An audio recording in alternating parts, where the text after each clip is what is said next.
One of the league's most controversial plays is one many might not even realize is a controversial play. We've all seen it before. Terry Bradshaw is getting ready to pass the ball, and it's a desperate situation. To set the stage, since this was the pre-scoreboard on the screen era, you have the Raiders leading by a point. It's 7-6, because this is back when football would be low scoring sometimes. It's a 4th down and 10, and there's just 22 seconds left. This is a peculiar position, to say the least. The Steelers have taken a snap at their own 40-yard line, so they need a field goal to win, but this is, again, it's a tough situation. They're going for broke. Bradshaw sort of just throws up a prayer. It gets knocked away. That's it. The player who was trying to catch the ball is laying on the ground. It's over. Disaster has happened. Except out of nowhere, turns out Franco Harris caught the football, goes down the sideline, gets the game-winning touchdown. The people ran onto the field to the point where the Raiders just took a knee after it so they could get out of here. They didn't even try to run a play, with the few seconds they had left. Like, it was that much chaos going on. One of the all-time plays in NFL history. But there was some controversy. Actually, there were 2 controversies on this play.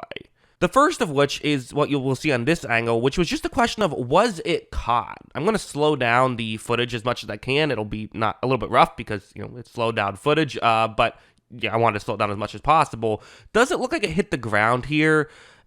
There's no clear angle to me to show that it looks like it does or doesn't. This is the best angle I saw, but I don't know. If it did touch the ground, it grazed the ground. It certainly didn't bounce off the ground, then he caught it or anything like that. To me, this is not the biggest controversy. I think he caught it. I could be wrong. I certainly don't see any evidence to support that he did not catch it. However, I want to go back to that first angle I was talking about, because there's one other controversy about this play that is talked about less, but I think potentially more interesting, which is there was a rule back in the day that is important to talk about. This was a rule that was the case in this game that is no longer the case now.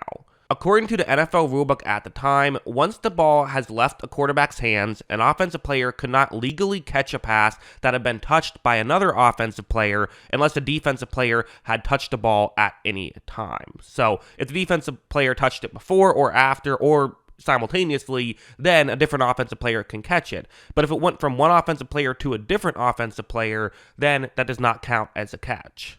This is one I've heard get cited incorrectly. I've heard people say that if it just touches a Steelers player, then another Steelers player catches it, then it's an illegal catch. That's not the case, as long as a defensive player also touches it. But yeah, let's see if this happened. So first, I'm going to just show it on this angle, and I'm going to pause it right here. I know this might seem like a weird way to pause it, but really, one frame before, you can't see, the ball is not touching them. One frame after, the ball is not touching them. This is the best we have.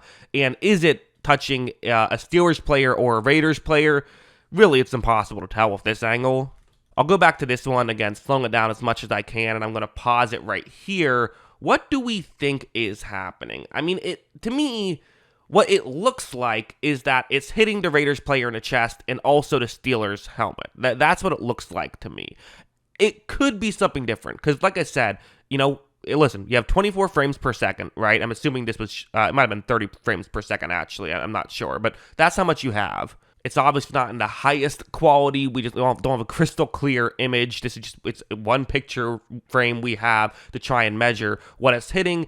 It to me doesn't seem like obvious what we see. I would say it's maybe possible that it hits the Steelers player in the back of his helmet while the Raiders player is hitting that Steelers player. And because of that, it creates this bouncing motion, the one you see. I don't think that's impossible. I do think that I think it hit off the Raiders player and the Steelers player simultaneously. Then Franco Harris caught it. I don't think it hit the ground.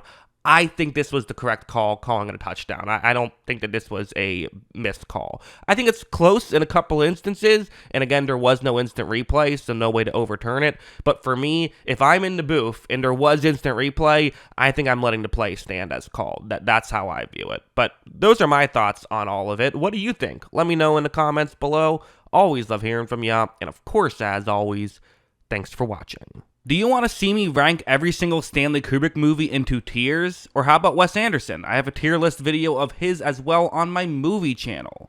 The link for that is in the description below. I also have some movie reviews on there, some sort of different kind of film study type videos, such as comparing the difference between Ant-Man and the Wasp: Quantumania and Star Wars Empire Strikes Back's endings and why the first one doesn't work and the second one does. If that seems like your kind of thing, check it out. Again, link is in the description below. You can also just search Jackson Krueger movies if it seems like your kind of thing.